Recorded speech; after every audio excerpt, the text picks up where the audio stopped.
I didn't really know where I was going after school.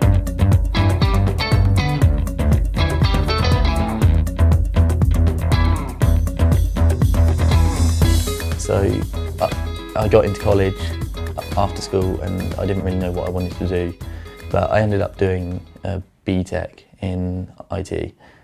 I thought that it's not specialist enough in a way, so that's when I started thinking, right, I need to start looking at where I'm going to go in terms of a job and a career. So I started looking for the apprenticeships. At first I was sort of just applying around, just seeing what was available, applying for a lot of things really. And I saw the one at Critical, and I didn't honestly expect to see an apprenticeship in this sort of line of work, like software engineering, which is pretty much exactly what I wanted to do. It's been getting harder and harder over the years to find good quality graduates. There's been a bit of a shift in terms of numbers of people going into numerate subjects at university anyway. So we regard apprenticeships as being a valid alternative so that we can catch people earlier and perhaps mould them in a direction which suits us and which is beneficial to them. As I got onto the apprenticeship, it's been totally different to what I thought, to what my initial expectations were.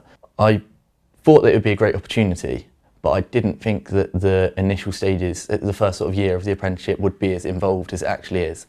I mean, I'm doing all sorts of things. I personally thought that the first year would be a little bit of training, sort of going to college and just literally making teas or something like that, but it's been nothing like that. It's definitely not about getting a tea boy or a tea girl. It's about getting somebody engaged in industry as soon as possible. A lot of people see it as a route which people take because they can't go to university, but it's now on the level where I think it's a route which can be considered at the same level as university. The plan is for him to do his apprenticeship and carry on here. You know, we've got absolutely no problem with that at all. That's the long-term plan. But there is flexibility in the scheme, and I think that's a good thing. It isn't a job, it is a career at the end of the day. So it's something which I'm going to continue at for the rest of my life, I expect. And it will be software engineering. This has just moulded my life, basically.